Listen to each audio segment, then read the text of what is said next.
Hello，大家好，歡迎大家翻嚟我嘅 YouTube channel。咁就話説上次我帶 Cam 嘅時候咧，有一個組仔就問我究竟 Cam 5星同5星星有啲咩分別咧？咁我覺得最大嘅分別咧就係犯 careless mistakes 啊。即係我覺得如果你本身 Cam 咧個 level 已經係達到5星同5星星嘅水準嘅話咧，咁你實力咧就應該唔會有太大嘅分野嘅。反而咧有啲人 A 5星星，點知失咗手變落5星咧，就通常係因為佢犯咗 careless mistakes。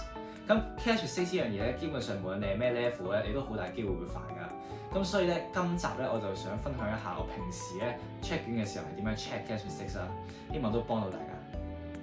咁既然都講 Cam 啦，咁都唔爭再講埋我做 Cam 卷嘅時候嘅時間分配啦。咁 Paper One 方面咧，通常咧我做 MC 咧就做40分鐘嘅。咁我知有啲人咧就可能貪快啊，咁所以就 aim 喺30分鐘之內咧就做晒成個 MC 啊，然之後咧就可以即係用多啲時間去做 Paper One B 啊同埋 check 卷方面嘅。咁但係咧我做 Cam 卷咧，我不嬲都係比較謹慎嗰個人啦。咁所以我做每題 MC 咧，我都係會 annotate 啦，同埋喺每個選項隔離寫啲嘢咁。咁所以我會做得比較慢啦，我會做40分鐘嘅。咁同埋如果你 aim 得比較低嘅 grade 咧，咁我建議都可以用多啲時間去做。咁至於做晒成份 Paper One 我大概幾耐咧？咁我通常都係做1個半鐘嘅。咁 Cam 卷其實都唔算話好長嘅，咁通常都會有好多時間剩嘅，尤其係近幾年都係比較簡單啦。咁呢個時候咧，你就好好善用啦，去 check 卷嘅。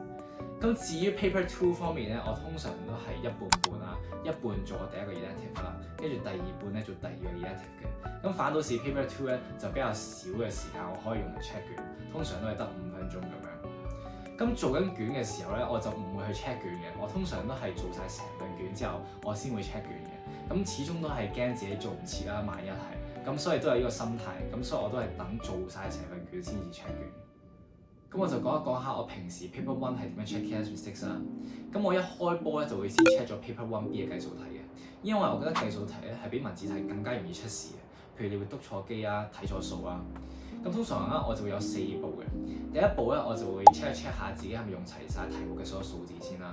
因為喺 Cam 入邊咧，題目俾得數字我哋咧，通常咧都係會有用嘅。咁所以我就會 check 下自己答案係咪用齊晒題目嘅所有數字啊。咁我每次用咗一個數字咧，我就喺題目嘅數字隔離就停一停。咁第二步咧，我就會 check 自己有冇篤錯機啊。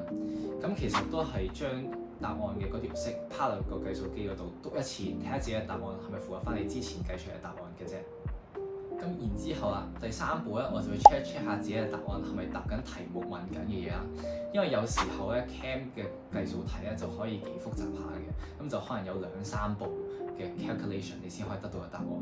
咁有時候可能計完第1步之後，你太過興奮就跳下一題咧，咁其實你係未答緊題目問緊嘅嘢嘅。咁所以呢樣嘢我都要 check 清楚自己嘅答案係咪 final answer。咁好啦，最後一步咧，即係第4步咧，我就會 check 我答案嘅單位。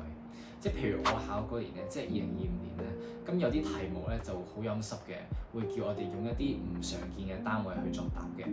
咁所以我平時咧都會 check 我計數題嘅答案咧，首先有冇單位啊，其次就係用緊嘅單位咧係咪個題目要求嘅單位。咁 check 完 Paper One B 嘅計數題之後咧，大家估下下一步會 check 咩？咁我就會好好笑咁樣走咗去 check Paper One A 嘅 MC 嘅。咁純粹係個人 practice 嚟嘅啫，純粹係因為我以往啲 careless mistakes 大部分都係集中於 Paper One B 嘅計數題啦，咁所以我會優先處理嗰啲計數題先嘅，然之後再處理 Paper One A 啊。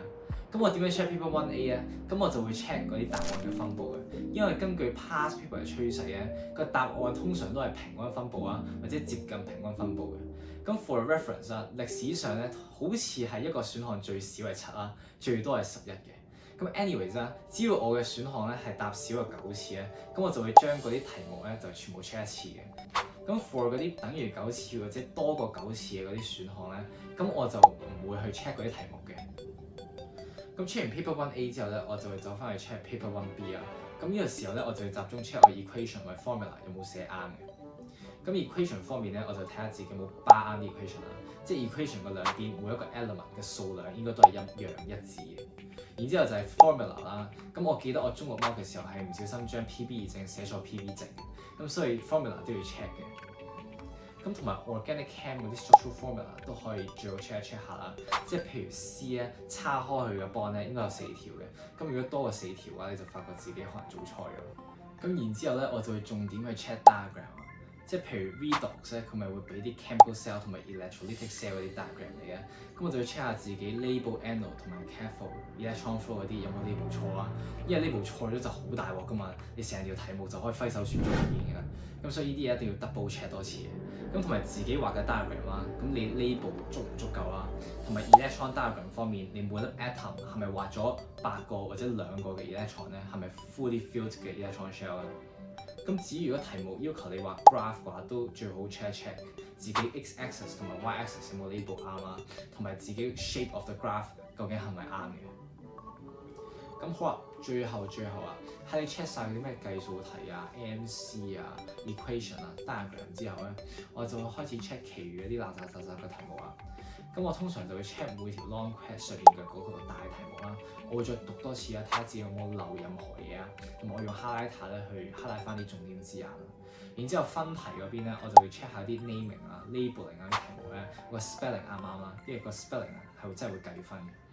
然之後咧，我再睇一睇下每題嗰啲 explanation 嘅題目咧，我可能會補充下自己答案啦。咁試圖去大包圍啊，因為畢竟你 Chem DSE 一生人都考一次嘅啫。咁最好咧就將你讀過嘅嗰啲 knowledge 咧，全部傾瀉落去嗰份卷嗰度啦，俾個 marker 睇到你係有溫書嘅。咁因為咧，你只要你寫多嘢咧，個 marker 係唔會扣你分嘅。咁所以咧可以放膽去大包圍，呢個亦都係我會用我剩餘時間去做嘅嘢。咁希望大家聽完我分享之後，可以喺往後嘅日子入邊更加有系統咁樣 check 到自己嘅 careless mistakes 啦。因為大家見到我 check careless mistakes 咧嘅方法咧，係真係會優先處理一啲我常犯 careless mistakes 嘅啲題目 ，AKA 嗰啲涉及數字嘅題目先嘅。咁我覺得呢個方法係真係令到我有效地喺有限嘅時間之內揾到最多嘅 careless mistakes。咁希望呢啲 tips 都對你有用啦。咁祝福大家喺 DSE 入邊0個 careless mistakes，呢個應該係考 Chem 嘅最高境界嚟嘅。咁係啊，希望大家亦都會 like 同埋 subscribe 同埋share 我哋條片啦。咁我哋就講到呢度啦，下條片再見。就發覺自己可能做錯咗，突然間我拍得咁認真。